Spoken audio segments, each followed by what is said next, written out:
Merci Madame la Présidente du jury. Merci Mesdames et Messieurs les membres du jury en présentiel comme en distanciel. Cher public, merci d'assister à cette soutenance de thèse qui s'intitule Passe-partout biométrique. Je vous présente rapidement le plan de cette soutenance. Tout d'abord, une courte introduction. Ensuite, je vous expliquerai ce qu'est la biométrie avec ses concepts fondamentaux et les propriétés attendues. Puis je détaillerai nos contributions. Donc, dans un premier temps, la construction optimisée de préimage par algorithme génétique. Puis comment nous avons été du concept de préimage au concept de passe-partout. Et enfin, la délégation de droit et passe-partout. Je finirai par conclure et donner les perspectives de ces travaux. Alors tout d'abord, l'introduction. Un petit point de parcours me concernant. Donc j'ai fait tout mon parcours universitaire à l'université de Caen en Normandie, à commencer par une licence d'informatique de 2014 à 2017, puis une maîtrise et un master sécurité et systèmes informatiques de 2017 à 2019, et enfin la thèse de 2019 à 2022. Cette thèse a été effectuée sous la direction de Patrick Lacharbe au laboratoire GREC, qui est un laboratoire de recherche en sciences du numérique, et plus particulièrement dans l'équipe SAFE, qui effectue ses activités de recherche en sécurité informatique. Aussi, je suis ATV à l'INSICAN depuis septembre 2022. Je vous présente une timeline du cheminement de cette thèse, donc pour les 3 années. La première année a constitué en un état de l'art et la construction de préimages proches et réutilisables avec les algorithmes génétiques. La seconde année a constitué dans un premier temps la généralisation de ces préimages dans un passe-partout dans son premier scénario, puis son amélioration des passe-partout dans le second scénario. Enfin, la troisième année a commencé par l'extension à l'individu passe-partout et à la rédaction d'un article qui a été publié dans la revue internationale Computers and Security. Et enfin, la deuxième moitié de la troisième année a été constituée à la rédaction du manuscrit de thèse et à aujourd'hui la soutenance de thèse. Je vais maintenant vous présenter ce qu'est la biométrie, avec ses concepts fondamentaux et les propriétés attendues. Donc tout d'abord, qu'est-ce que la biométrie? Je vous propose dans un premier temps la définition de la CNIL. La biométrie regroupe l'ensemble des techniques informatiques permettant de reconnaître automatiquement un individu à partir de caractéristiques issues de différentes modalités. Premier type de modalité, les modalités physiques, avec par exemple les empreintes digitales et les visages. Seconde modalité, la modalité biologique, avec par exemple les électrocardiogrammes. Et enfin, la modalité comportementale, avec la dynamique de signature par exemple. Dans cette thèse, nous allons utiliser les empreintes digitales et le visage, qui sont des modalités physiques, mais aussi les électrocardiogrammes, qui sont des modalités biologiques. Il est à retenir tout de suite que les données biométriques sont des données à caractère personnel, car elles permettent d'identifier une personne, donc ce sont des données sensibles. Je vais vous présenter quelques caractéristiques des données biométriques. Tout d'abord, leur sensibilité, car contrairement à un mot de passe, les données biométriques ne sont pas modifiables à volonté. Par exemple, on n'a que 10 doigts, un visage, et donc si on se fait corrompre nos données, on ne peut pas en changer de manière illimitée. Aussi, contrairement à un mot de passe, elles sont variables.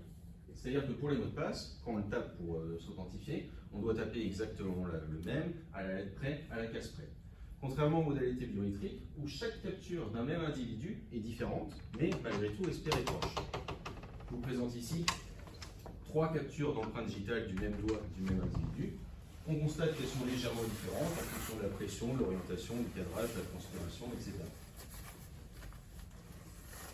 Alors maintenant, je vais vous parler d'extraction de caractéristiques depuis ces modalités biométriques.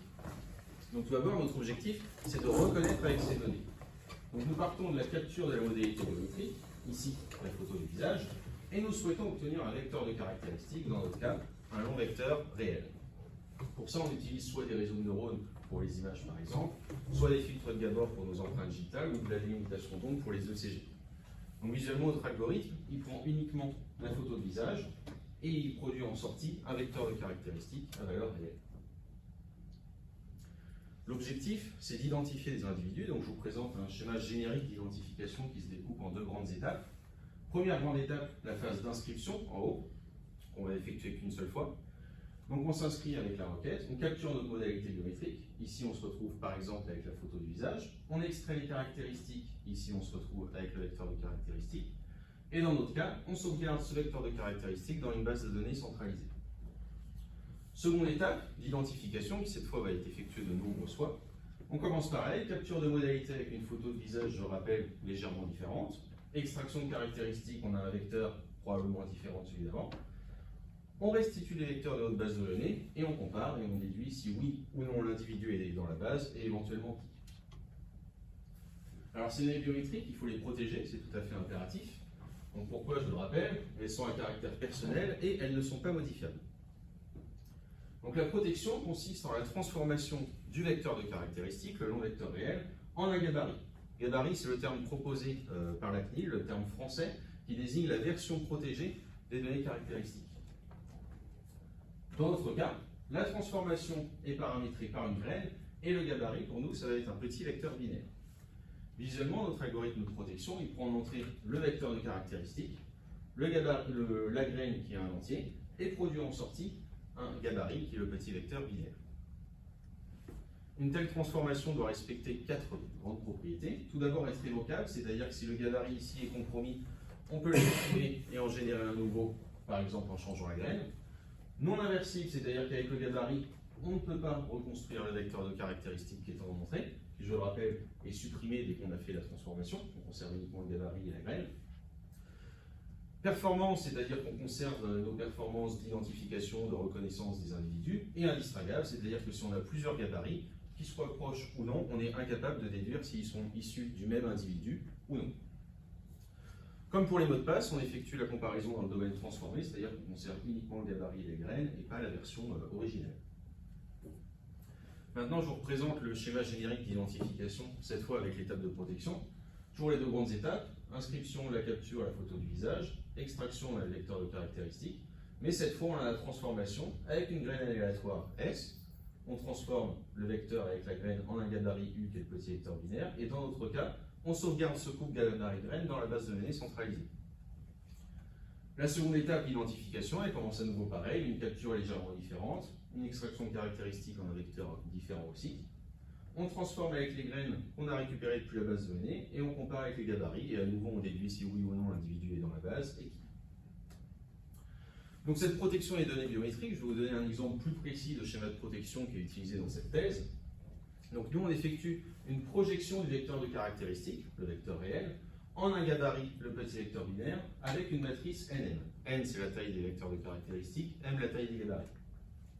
Cette matrice, elle est obtenue depuis une graine, notre entier, et on effectue après une binarisation par seuillage pour avoir un gabarit binaire. 2 méthodes utilisées dans nos travaux. Tout d'abord, le biohashing, c'est une transformation largement utilisée dans l'état de l'art. Et une seconde méthode, que je vais appeler Hashi-Octas, puisque c'est lui qui a proposé la construction de la matrice. Donc la matrice NM va être construite de cette manière-là. Racine de 3 sur M avec probabilité 1 sur 6, 0 avec probabilité 2 sur 3, et moins racine de 3 sur M avec probabilité 1 sur 6. Pourquoi on utilise cette transformation? Parce qu'elle est environ 30% plus rapide, on va en avoir besoin dans nos travaux. Alors, en parlant de performance, je vais vous décrire les performances des schémas d'authentification avec les bases qu'on utilise.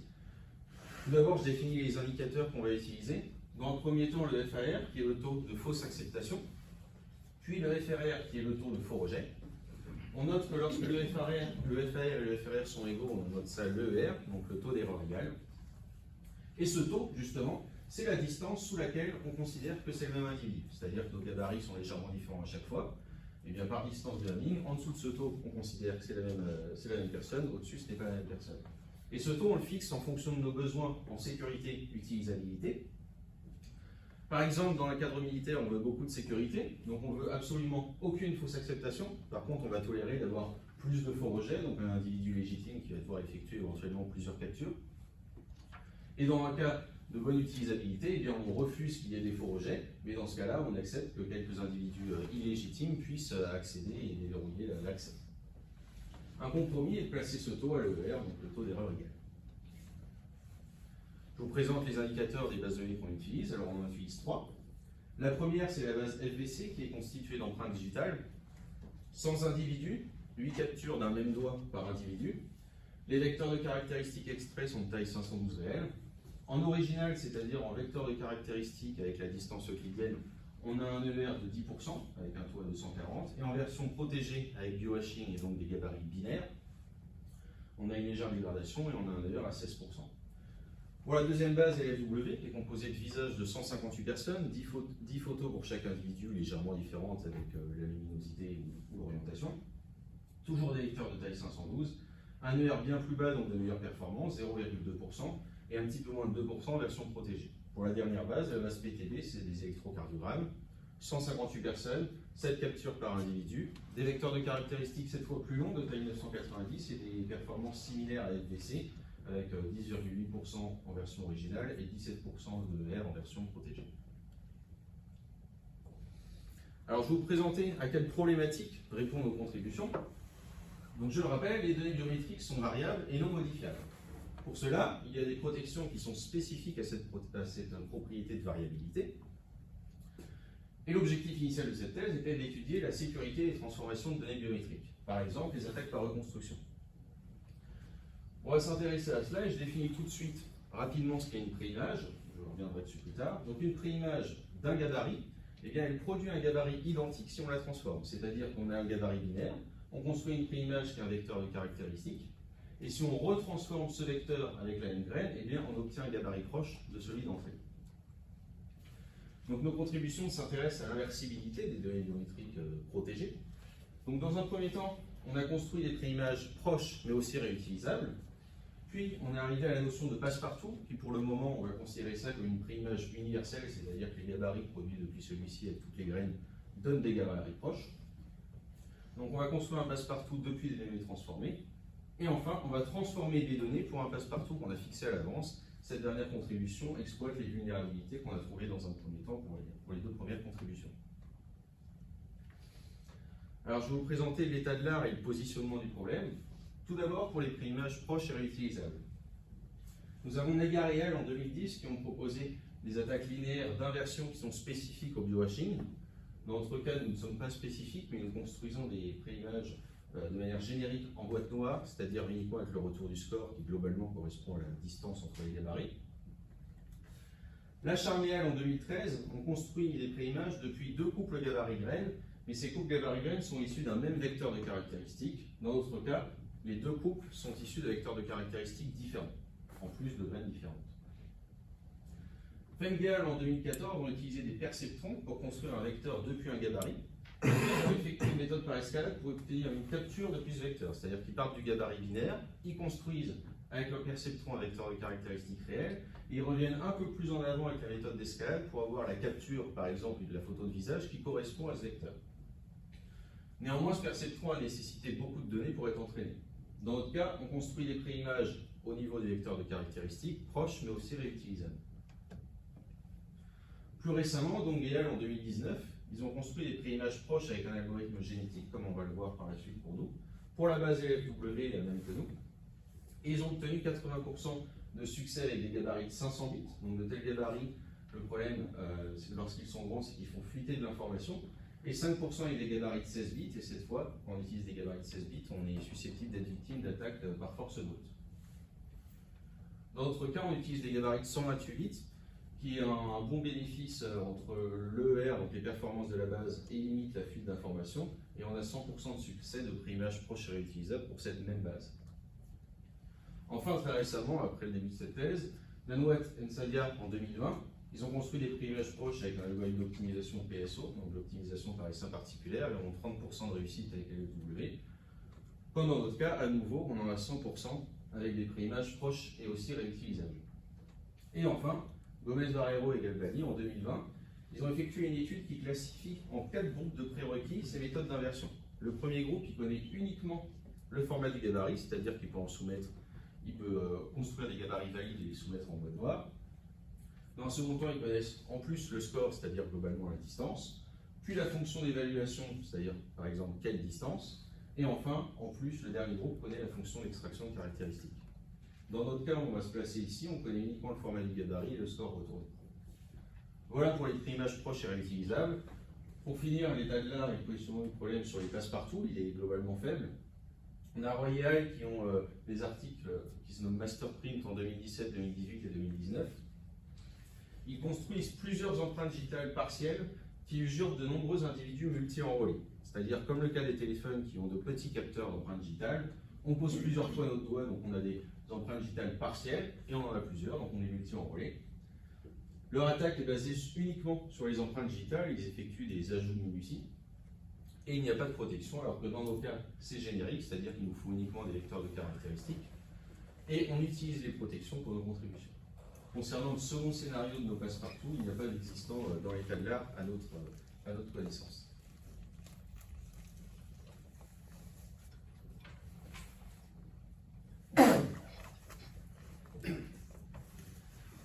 présenter maintenant notre première contribution, la construction optimisée de préimages par algorithme génétique. Donc tout d'abord, que fait-on? Ces travaux se positionnent dans la continuité de l'article de la Charmial en 2013, puisque Patrick a réabordé cette problématique lors de son HDR début 2020 et a essayé d'améliorer les performances. Donc nos objectifs, c'était de mobiliser le concept de préimage proche et réutilisable, de déterminer les paramètres optimaux de construction avec un algorithme génétique et de comparer les performances. Nos motivations, bien étudier la propriété de non-inversibilité de la transformation et aussi inverser deux gabarits issus de vecteurs différents en une seule préimage. Alors tout d'abord, je redéfinis ce qu'est une préimage qu'on va appeler proche dans le premier temps. Cette fois, pour un couple gabarit-graine, nous générons un vecteur qui, s'il est transformé avec cette même graine, procure un gabarit proche. Visuellement, on a notre couple gabarit-graine, on le fournit à notre algorithme, lui il procure un unique vecteur de caractéristiques qui est le vecteur réel, et si on transforme ce vecteur avec la graine en entrée, eh bien ça produit un gabarit proche de celui en entrée. Maintenant, on a ajouté une notion de réutilisabilité à ces préimages, donc les préimages proches et réutilisables que je vais noter PPR dans la suite. Donc cette fois, pour deux couples gabarit-graines, nous générons un unique vecteur qui, s'il est transformé avec les graines, procure des gabarits proches. À nouveau visuellement, d'un même individu, nous avons deux couples gabarit-graines différents, issus de vecteurs de caractéristiques différents et des graines différentes. On le fournit à notre algorithme qui construit un unique vecteur de caractéristiques, le vecteur réel, et ce vecteur, si on le transforme avec cette graine-là, il procure un gabarit proche de celui-ci, et si on le transforme avec cette graine-là, il produit un gabarit proche de celui-ci. Donc tout d'abord, on a étudié la présence de ces préimages proches et réutilisables au sein des bases qu'on utilise.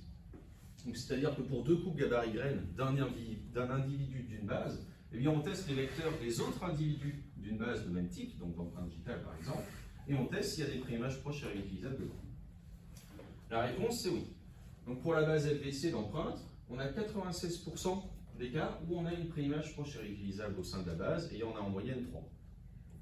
Pour la base LFW, c'est 77%, il y en a en moyenne un peu plus qu'une.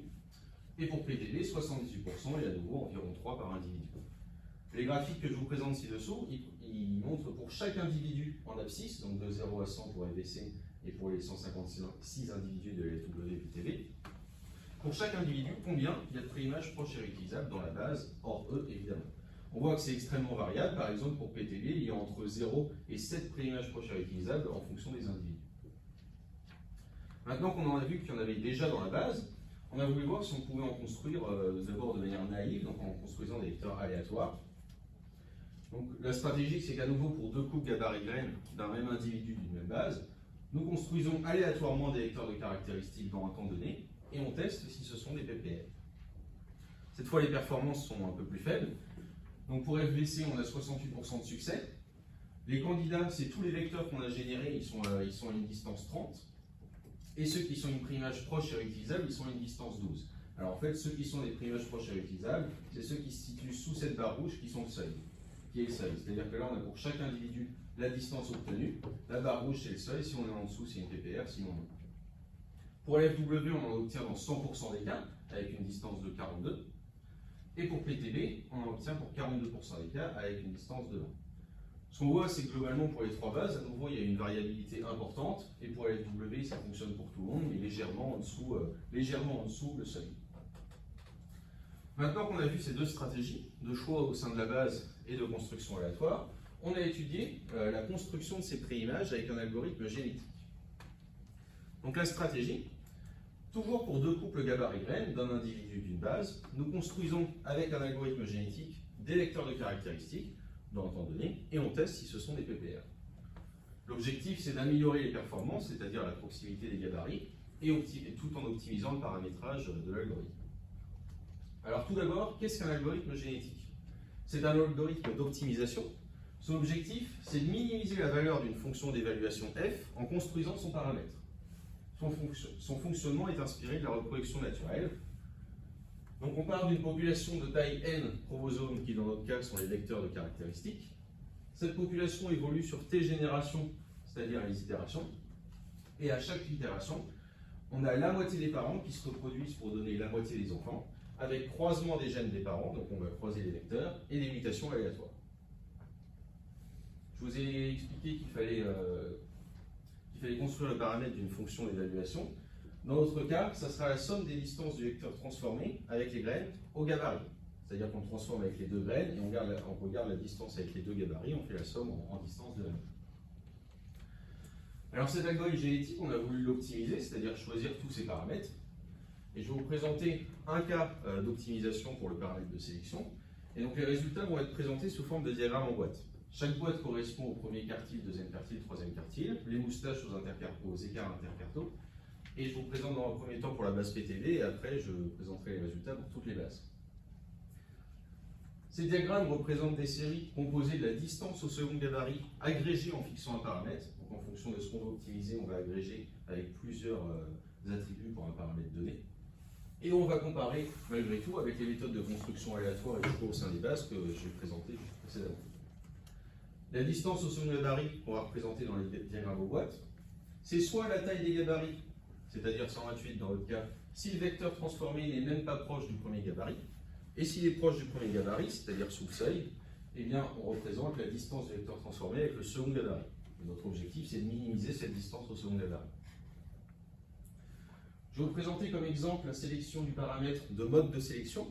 Donc ce paramètre dans un algorithme génétique, c'est au final comment sélectionne-t-on les futurs parents reproducteurs. 3 méthodes ont été essayées. La méthode par roulette, la probabilité d'être sélectionné comme parent est proportionnelle au score qu'on obtient avec la fonction d'évaluation. La méthode par tournoi, nous piochons aléatoirement 2 vecteurs et le meilleur est sélectionné. Et la méthode par rang, nous trions les vecteurs en fonction de leur score et on les prend tout simplement dans l'ordre. Alors voilà les résultats qu'on obtient sous forme de diagramme en boîte. Les deux premières boîtes, c'est la méthode aléatoire et la méthode par choix. En abscisse, c'est la distance avec le second gabarit qu'on veut minimiser. Et là, c'est les 3 possibilités de notre paramètre de mode de sélection. Ce qu'on constate directement, c'est que la méthode de sélection par roulette est la moins performante largement. Et pour la méthode de sélection par rang et tournoi, on voit que globalement les performances sont similaires. Alors la barre orange c'est la médiane et le triangle vert c'est la moyenne. Les performances sont globalement similaires, un tout petit peu meilleures pour la sélection par tournoi, mais on a néanmoins fait le choix d'utiliser la sélection par rang puisqu'elle est déterministe et donc plus facilement reproductible. Donc, pour rappel, la méthode par tournoi, on piochait aléatoirement 2 vecteurs et on sélectionnait le meilleur. Alors avec cette même méthode d'optimisation, on a conservé tous les paramètres suivants, donc de manière non ordonnée et en temps similaire. La sélection par rang, celle que je vous ai montrée. On va avoir une population de taille 200 qui évolue sur 500 itérations, une probabilité de mutation de 0,2 et un croisement double. Le croisement, qu'est-ce que c'est? Je vous ai dit qu'on mélangeait les 2 vecteurs par rang. Ici, on a le croisement simple et à droite le croisement double. En haut, ce sont les parents, en rouge et bleu. Croisement simple, eh bien, on mélange en un point les 2 vecteurs de caractéristiques. Là, ça va être les enfants produits par ces 2 parents. Et croisement double, on mélange en 2 points. Le croisement double a été sélectionné puisqu'il procure des performances légèrement meilleures. Au final, quand on utilise tous ces paramètres qu'on a optimisés, on obtient ces performances. Donc la méthode aléatoire, par choix, et l'algorithme génétique paramétré comme je viens de le montrer. On constate bien qu'en temps similaire, l'algorithme génétique minimise largement la distance au second gabarit par rapport aux autres méthodes.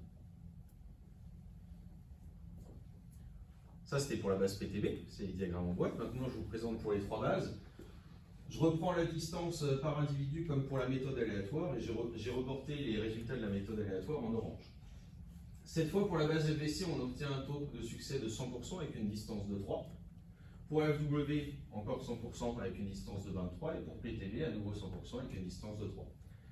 Ce qu'on constate sur tous ces graphiques, c'est que l'algorithme génétique, déjà, a 100% de succès partout, mais en plus, par exemple, comme dans le cas des FW, on a divisé environ par 2 la distance au second gabarit par rapport à la méthode aléatoire qui était en temps similaire.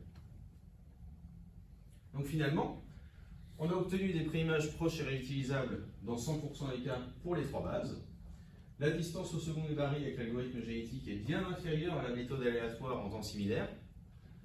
Et les limites de ce scénario, c'est que ça nécessite de connaître le score, c'est-à-dire la distance de comparaison, en l'occurrence la distance de Hamming entre les gabarits, alors que parfois les systèmes d'accès biométrique retournent uniquement la décision oui/non et non le score et le seuil. Donc ce qu'on a voulu faire par la suite, c'est pouvons-nous construire de manière similaire des vecteurs proches de plus de 2 couples, c'est-à-dire nos préimages universels qu'on appelle par la suite passe-partout.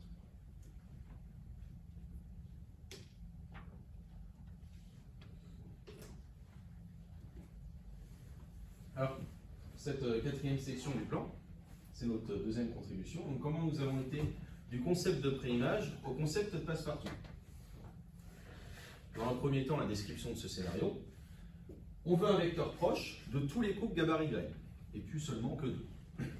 On nommera par la suite un passe-partout. Description un peu plus formelle de ce scénario, donc le passe-partout depuis une base, soit notre base B, la base de données biométrique révocable, de n individus, avec un couple gabarit-graine par individu, UI le gabarit, SI la graine. Notre objectif, c'est de construire un unique passe-partout qui est un vecteur de caractéristiques réelles, tel que pour chaque individu de 1 à n, eh bien on construit le gabarit UI étoile qui est le gabarit issu de la transformation de notre unique passe-partout avec la graine de l'individu I, et on veut que ce gabarit soit proche de UI, c'est-à-dire la distance au seuil. Nos motivations, c'est dans le cas présent de contourner un système de contrôle d'accès. Alors visuellement, ce scénario, notre algorithme prend en entrée en une seule fois toute la base de données biométrique évocable avec les couples gabarit-graines, produit en sortie un unique vecteur de caractéristiques passe-partout, et ce vecteur, eh bien, si on le transforme un à un avec les graines en entrée, eh bien, produit des gabarits proches, idéalement pour tout le monde. Donc pour construire ce vecteur de caractéristiques passe-partout, on a tout d'abord voulu utiliser un algorithme génétique, paramétré comme précédemment pour les préimages proches et réutilisables. Simplement, cette fois, la fonction d'évaluation, ce n'est plus la somme des gabarits, c'est la somme des distances de la ligne avec les vecteurs non encore usurpés, donc tous les gabarits à gauche pour lesquels on n'est pas passé sous le seuil. Je vais vous présenter quelques indicateurs pour les résultats de ce scénario. Donc je rappelle qu'un vecteur passe-partout, le vecteur X, c'est un passe-partout pour la base B si pour chaque couple gabarit-graine de cette base, eh bien, le passe-partout est transformé avec la graine en un gabarit proche. Premier indicateur, le taux de couverture optimal, TCO, epsilon. Donc la base B est dite epsilon couverte par le passe-partout X s'il existe epsilonième couple gabarit-graine pour lequel la transformation de X est proche. Au final, c'est combien d'individus le passe-partout est capable d'usurper dans la base. Second indicateur, la taille optimale de dictionnaire, TOD, qu'on note R.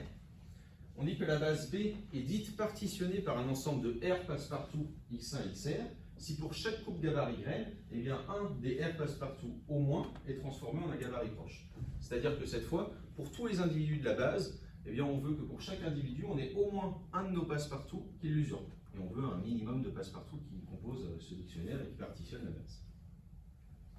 Alors les résultats qu'on obtient avec les 3 bases, pour la base FVC, un unique passe-partout couvre jusqu'à 73% des individus de la base, et il nous en faut 5 pour partitionner les 100 individus.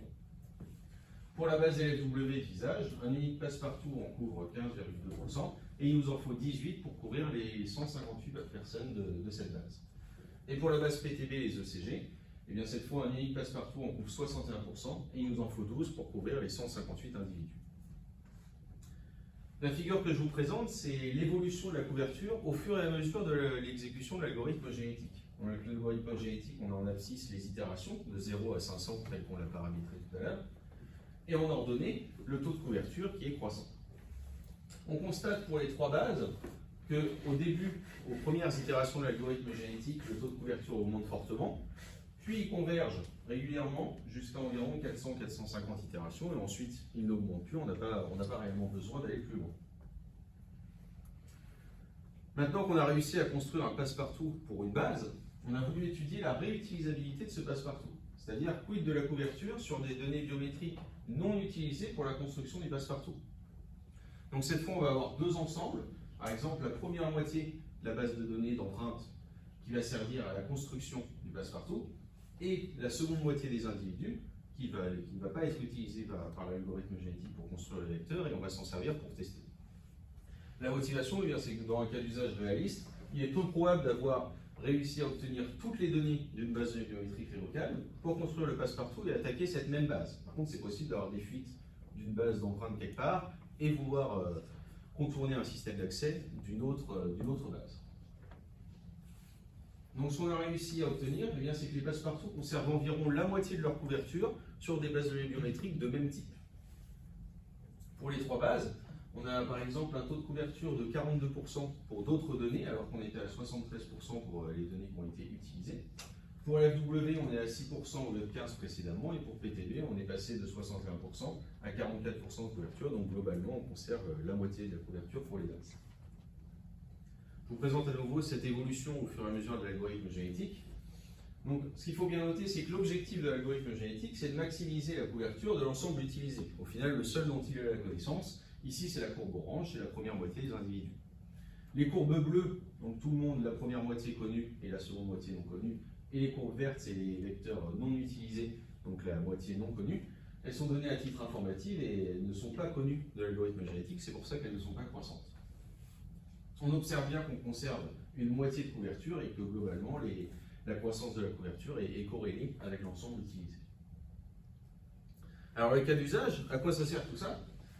Ce qu'on a réussi, c'est de construire un passe-partout depuis un premier lot de données biométriques transformées qui a par exemple fuité, et on obtient finalement un taux de couverture important sur un autre lot de données biométriques transformées, évidemment de même type. Finalement, on peut tromper un contrôle d'accès qui n'a pas fuité mais qui utilise des données biométriques de même type que celles utilisées pour construire le passe-partout. Donc on a réussi à obtenir jusqu'à 73% de couverture sur la base d'empreintes digitales, et on a démontré que ce passe-partout était réutilisable puisqu'il conservait environ la moitié de la couverture. Les limites de ce scénario, c'est que ça nécessite de connaître la base avec les coupes gabarit-graines en une seule fois, comme je l'avais montré sur le schéma, ce qui en fait un algorithme hors ligne. Et pour continuer, l'idée qu'on a eue, c'est de changer les prérequis du scénario pour pouvoir augmenter ce taux de couverture qui, on l'a vu, n'est pas à 100%.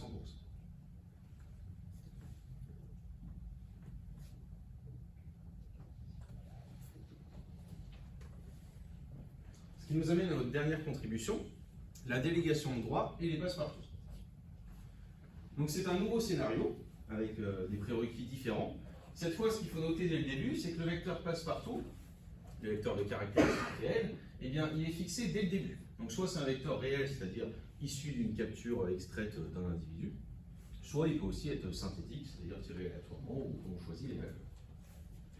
Notre stratégie, cette fois, nous partons de la base de données biométrique, c'est-à-dire les vecteurs de caractéristiques, et nous allons choisir les graines par force brute pour construire la base de données biométrique révocable, c'est-à-dire on paramètre les transformations en connaissance des vecteurs de caractéristiques pour construire la base composée de tous les couples gabarit-graines. Les conséquences de ce scénario, c'est qu'il faut être actif à la phase d'enrôlement, en l'occurrence quand on choisit les graines, ce qui provoque que nos cas d'usage sont principalement éthiques. L'objectif, c'est évidemment d'augmenter le taux de couverture qui n'était pas à 100% précédemment. À nouveau visuellement, cette fois, pour chaque vecteur de caractéristiques XI, complètement indépendamment les uns des autres, nous choisissons une graine en connaissance du passe-partout. Donc cette fois, ce n'est pas un algorithme hors ligne, mais un algorithme en ligne qu'on peut faire de manière incrémentale et qu'on ne recommence pas à chaque fois qu'on ajoute un individu. Donc on prend en entrée le vecteur de caractéristiques XI de l'individu I et le vecteur de caractéristiques passe-partout qui est fixé, qui sera le même à chaque fois. On produit en sortie une graine SI, et donc quand on transforme les vecteurs de caractéristiques en entrée avec cette même graine, eh bien ça nous procure en sortie des gabarits proches. Les résultats qu'on a obtenus, donc pour l'instant je vous fais noter que la transformation qu'on utilise, ce n'est plus le biohashing que je vous ai décrit au début, mais la construction par H-loctase, la construction de la matrice avec la formule de 3 cas que je vous ai présentée. Pourquoi? Eh bien, comme je l'ai dit, on est dans un cas éthique, nous avons le choix, et cette transformation est 30 fois plus rapide, donc elle est plus facilement utilisable. Les indicateurs qu'on obtient avec ce scénario, cette fois pour toutes les bases, nous avons un taux de couverture optimal de 100%. C'est-à-dire que cet unique vecteur de caractéristiques fixé dès le début, quand on est actif et qu'on choisit les graines, eh bien, il arrive à lui tout seul à usurper tout le monde. Donc évidemment, la taille optimale du dictionnaire est de 1. Et ce qu'il faut noter, c'est que quand on a une base de données biométriques révocables composée de coupes gabarit-graines, et bien quand on a choisi les graines par force brute pour la transformation, le R est similaire que lorsqu'on n'a pas choisi les graines et qu'on les a générées purement aléatoirement. C'est-à-dire qu'on ne peut pas distinguer de bases qui utilisent ce scénario ou non en fonction de cet indicateur qu'est le R. Donc on a réussi à augmenter largement le taux de couverture et en plus en un temps moindre. Alors justement en parlant de temps, je vous présente pour chaque base le temps par individu en abscisse qu'on a mis au final pour trouver une graine qui respecte mon scénario. Ce qu'on constate immédiatement, c'est que pour les bases FVC et PTD, ça va globalement rapidement pour tous les individus, sauf quelques individus pour lesquels c'est bien plus long de trouver une graine qui respecte notre condition. Pour la base LFW, c'est globalement rapide pour tout le monde. À un facteur 2 près, on n'a pas trop de différence entre les individus. Et c'est tellement rapide qu'on a pu se permettre de faire la base LFW avec des gabarits binaires, mais aussi avec des gabarits euclidiens. L'intérêt des gabarits avec des gabarits réels. L'intérêt d'avoir des gabarits réels, c'est qu'on a un meilleur ER malgré la transformation. Et on n'a pas effectué donc l'étape de binarisation par cellage. À nouveau, les cas d'usage. À quoi ça sert ce scénario? Donc tout d'abord, un cas d'usage éthique, on a la possibilité de déléguer des droits sans modifier le circuit d'accès. Pour ça, au lieu d'ajouter une hiérarchie de droits sur les données biométriques dans le code par exemple, eh bien elles sont transformées en intégrant ces droits. Un cas d'usage cette fois d'attaque, donc ça nécessite évidemment d'être actif à la phase d'enrôlement, mais du coup on peut ajouter une porte dérobée sans mettre de code suspicieux au rang de la base suspecte par exemple par rapport à l'ER. Le cas d'usage, ça peut être un salarié corrompu qui donne à un client une clé physique qui contient la graine, mais en disant ça va sécuriser votre accès, mais finalement cette graine elle n'est pas aléatoire, il l'a choisie en fonction de son vecteur et ça lui permet plus tard d'accéder aux données de cet individu sans avoir ajouté de code suspect ou autre. L'avantage c'est que cette backdoor, cette porte dérobée, elle est intégrée directement dans les données transformées. Donc ce qu'on a voulu faire, c'est que l'individu dont est issu le vecteur passe-partout qu'on a fixé au début, lui ce qu'il souhaite c'est couvrir la base plus tard. C'est-à-dire que par exemple l'administrateur il a produit un vecteur de caractéristiques depuis une capture, il choisit les graines, mais ce qu'il veut plus tard c'est pouvoir rentrer dans le bâtiment avec de nouvelles captures et donc des vecteurs un petit peu différents. Donc on a étudié la couverture de ces futures captures et on a cherché comment les améliorer.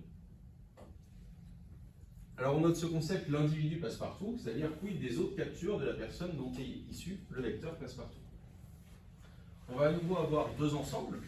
Dans un premier temps, l'ensemble de recherche, c'est le premier sous-ensemble de vecteurs de caractéristiques issus de l'individu qui est utilisé pour la recherche de graines. Jusqu'ici, on n'en avait qu'un, maintenant on va utiliser plusieurs vecteurs de caractéristiques. Le second ensemble, l'ensemble de tests, ce sont d'autres vecteurs de caractéristiques de l'individu qui n'ont pas été utilisés pour la recherche de graines et qui vont être utilisés pour vérifier la performance de l'individu passe-partout dans le futur. On a cette fois ajouté une limite de 5 minutes par recherche de graines pour des raisons de faisabilité. Donc, je vais vous présenter les résultats de ces couvertures sous forme de courbes cumulées décroissantes. Donc ce qu'on a, c'est que pour chaque individu, enfin pour nos passe-partout, on a en abscisse la couverture de 0 à 100% et leur donner le taux cumulé décroissant de couverture. On a 4 courbes qui vont se composer en deux coupes. Le premier couple, c'est la courbe bleue qui ici se résume à un point et la courbe orange. Dans ce cas, on a utilisé qu'un vecteur de caractéristiques pour la recherche de graines, et l'ensemble de recherche composé d'un vecteur uniquement, qui est représenté par cette croix, et bien 100% des passe-partout couvrent 100% de la base. La courbe orange, c'est la couverture de l'ensemble de tests. Donc ce même individu avec lequel on a utilisé un unique vecteur pour chercher les graines, eh bien on constate que ces futurs vecteurs, eh bien 50% d'entre eux couvrent au moins 50% de la base. Donc on a une importante dégradation des performances de couverture. Notre objectif, c'est de faire glisser la courbe rouge à droite de la courbe orange, puisque le couple de la courbe verte et rouge, c'est qu'on utilise 4 vecteurs de caractéristiques pour la recherche de graines. Ce qu'on constate ici, c'est qu'effectivement, quand on a utilisé 4 vecteurs de caractéristiques pour la recherche de graines, eh bien 50% des vecteurs de test, donc de futurs vecteurs non utilisés, cette fois ils couvrent au moins 80% de la base, et non plus 50%. Donc on a réussi à augmenter la couverture future.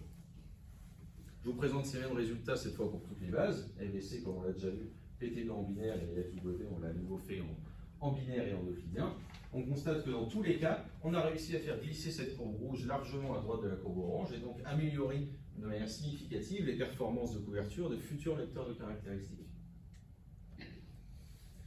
Donc où en est-on dans ce scénario? Ce qu'on voulait, c'est que de futures captures de l'individu persistent à couvrir la base. Ce qu'on a réussi à démontrer, c'est qu'il faut utiliser plusieurs vecteurs de caractéristiques pour choisir la graine, puisque ça permet d'améliorer cette future couverture, c'est-à-dire que la courbe a bien glissé à droite. Néanmoins, ce qu'on veut savoir, c'est est-ce que les 4 vecteurs, dans notre cas, utilisés pour la recherche de graines, eh bien, est-ce qu'on peut les choisir plus finement pour encore améliorer cette couverture future? Et donc, ce qu'on a fait, c'est qu'on a étudié la corrélation entre la bonne couverture de l'ensemble de recherche et la bonne couverture de l'ensemble de tests.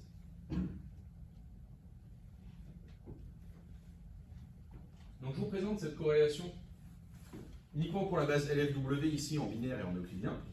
Ce sont des nuages de points. Donc chaque croix correspond à un individu. L'abscisse, c'est la couverture moyenne de l'ensemble de recherche composé de 4 vecteurs de caractéristiques. Et l'ordonnée, la couverture moyenne de l'ensemble de tests, c'est-à-dire ces autres vecteurs de caractéristiques qui ne sont pas utilisés pour chercher les graines. Ce qu'on constate, c'est qu'il y a une corrélation importante entre le fait que les 4 vecteurs pour la recherche de graines aient une couverture forte. Ça a comme impact que les vecteurs de caractéristiques de l'ensemble de tests ont plus de chances d'avoir une couverture forte. Donc finalement, les conséquences de tout ça, c'est qu'il faut utiliser plusieurs vecteurs de caractéristiques pour la recherche de graines, puisque ça améliore la couverture des autres vecteurs. C'est notre courbe qui glisse à droite. Mais en plus, il faut minutieusement les sélectionner, les vecteurs qui sont utilisés pour la recherche de graines, selon leur couverture, puisque ça maximise la couverture d'autres captures futures. Alors les limites et perspectives de ce scénario, c'est ce qu'on va voir en conclusion, c'est qu'on a eu des performances moindres avec une base de données biométrique issue de photos d'oreilles et des performances bien meilleures avec une base issue d'une fusion d'empreintes visage. Et donc on veut étudier quelles caractéristiques des bases impactent nos performances. Ce qui m'amène finalement aux conclusions et perspectives de nos travaux.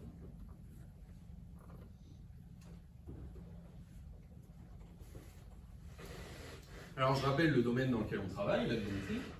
L'objectif, c'est de reconnaître un individu. Pour ça, on a capturé sa modalité biométrique, par exemple une photo de visage. On a extrait des caractéristiques, ce qui nous donne un vecteur de caractéristiques, le grand vecteur réel. On effectue des comparaisons pour savoir si c'est le même individu, puisqu'il y a une variabilité. Et comme ce sont des données personnelles, eh bien, il y a une nécessité de protection, on a vu avec les gabarits binaires. Cette protection, c'est ce qui est utilisé dans cette thèse et dans nos scénarios.